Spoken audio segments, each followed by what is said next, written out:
Welcome to our first episode of What Are Words Worth, the podcast where we analyze our favorite poems by the romantic, you guessed it, William Wordsworth. You might remember Jane and I from our other podcast, The Shakedown on Shakespeare. We really do love those puns. We're poets, and we didn't even know it. Alright, so today's poem is I Wandered Lonely as a Cloud, which is also referred to as daffodils. In very plain language, the poem describes how the speaker is feeling lonely, but then is cured by a field of daffodils. Before we read you the actual poem, we wanted to go into a little background into who Wordsworth was. Wordsworth was a British poet who often is associated with the Romantic movement, which happened in the early 19th century. He lived in the Lake District in England. This poem is actually based on a real experience that he had with his sister Dorothy on April 15, 1802. What's interesting is that Wordsworth often wrote about the little things in life, which makes sense as to why he wrote this poem. An experience that he had with his sister was a little thing in his life, and he made this poem about it. So now that we know a little bit more about the author, I'm guessing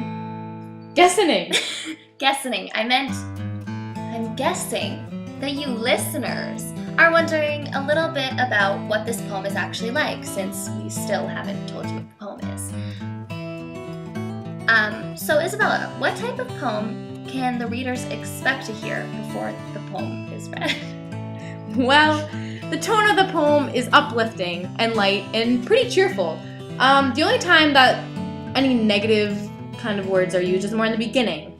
The author uses the word lonely, but then proceeds on to use words like sprightly and gay and bliss. All of which seem like very positive words to me. Very positive.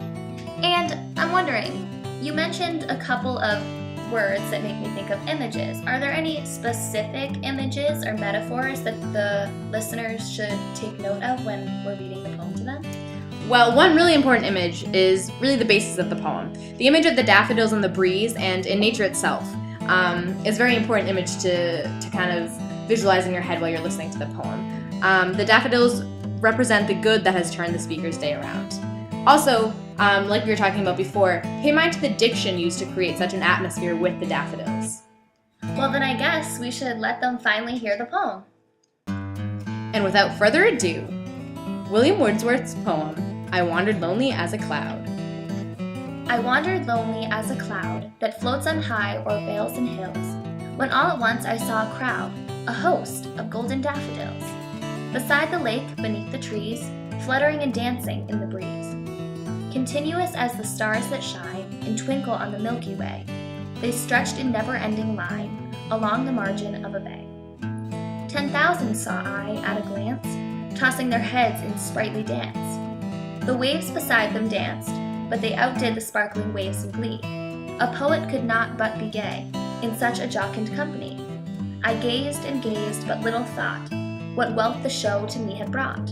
For oft, when on my couch I lie, in vacant or in pensive mood, they flash upon that inward eye, which is the bliss of solitude. And then my heart with pleasure fills, and dances with the daffodils. Very nice reading. And that was our reading of our poem. I hope you enjoyed it. And now we're going to move on to a little bit more of a candid discussion of William Wordsworth, his poem, I Wandered Lonely as a Cloud. That's it. So, one of the biggest takeaways that I get from this poem is that sometimes the smallest moments can be the most profound and meaningful. I think William Wordsworth would absolutely agree, because the majority of his poems are based on the little moments in his life. For example, this poem was based on this experience with his sister, and actually, in one of her journal entries that describes this experience, she used the words crowds of daffodils, and he also incorporates this into his poetry. I think that that's a really cool connection for us to be able to make. Even from 1802 to 2015, Yeah. we know what they were thinking on that day. Also, I thought it was interesting and somewhat refreshing to read such a happy poem.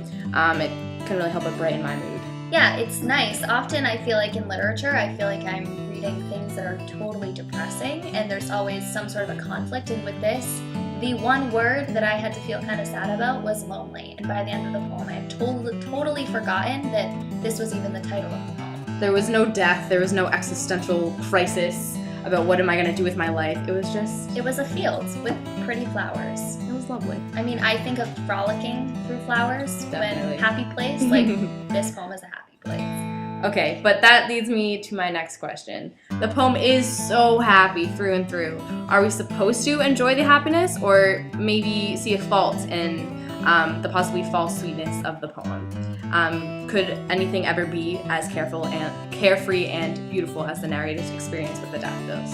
Oh, I think that's a super interesting point. I'm wondering, I don't know. I mean, if he's appreciating so many small moments in life, I'm wondering if he's just taking them for what they're worth. Wordsworth, okay. I'm wondering if he wanted us to just take it how it was and enjoy this happy moment, since there are a lot of tragedies in life. I agree with that. And even towards the end of the poem, he says, when he's thinking about this memory, it flashed upon that inward eye, which is the bliss of solitude. And then my heart with pleasure fills and dances with daffodils. When it talks about when he's in a vacant or pensive mood, he thinks about this time. So yeah, I would like to think that he's being true with his interpretation of the moment. Yeah, I would have to agree. My favorite part of the poem was when the narrator says that he used his memory of the daffodils when he's sad or pensive. So that was kind of my takeaway. My favorite part was when he describes the daffodils as golden, fluttering, and dancing in the breeze. I think that's such a nice image to have in my head. And he also actually uses the word dancing a couple of times in the poem, and I think it's such a carefree motion, and I love thinking of flowers that way. Right. Kind of personifying them. Yeah. So as we were talking about earlier, Wordsworth is a romantic poet.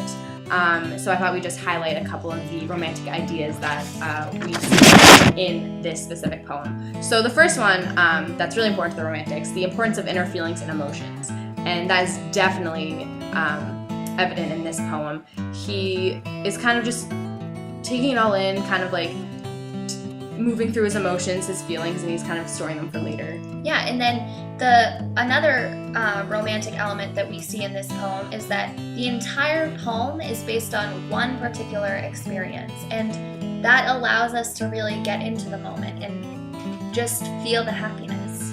Right, but also this moment is spontaneous. It's not planned, not a lot of thought went into it. The narrator just stops by and kind of lets his emotions flow out. Right, I think that there's no purpose for this poem, which makes it truly a romantic poem. It just flowed from within. Right. In another of Wordsworth's works, Lyrical Ballad, he says that certain poems or meaningful poems should choose incidents and situations from common life and relate and describe them as far as possible in a selection of language really used by men, so not use high and mighty and gaudy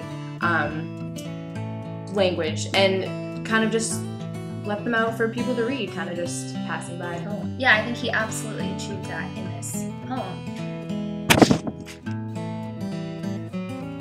And the last thing that we wanted to touch on today was something that we've talked about throughout our podcast, which is how does this poem stand as a fitting example of Wordsworth's ideas on poetry? We remember talking about that. It's very typical of Wordsworth's at the time revolutionary style of writing poetry about ordinary and everyday things in ordinary and everyday language. And even that, I think the little moments in life are often the most profound, and he shows that by being able to produce such big and happy emotions with just such a small experience. Again, a very romantic author. So that's been our first episode of What Are Words Worth? Thank you very much for listening. I've been Isabella. And I'm Jane. And tune in next week for our next segment of our show. Bring your friends. Hold it up.